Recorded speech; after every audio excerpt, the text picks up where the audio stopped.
How to process refund. In this video, you will learn the different ways to process a refund in Pixels Retail POS. After login, from the left section of Sales screen, click on Refund button. Refund screen will open.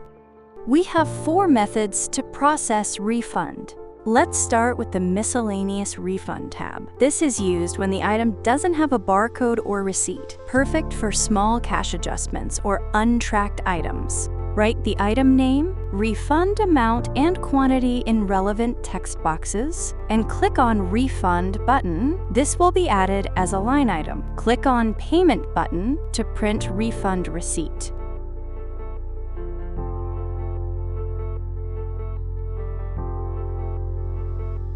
Second method is barcode.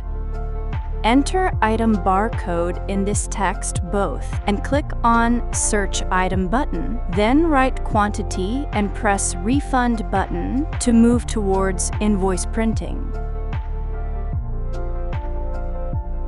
Third method is refund by item name. Click on Item Name tab on Refund screen and write the item name, refund amount, and quantity in relevant text boxes. And click on Refund button. This will be added as a line item. Click on Payment button to print refund receipt.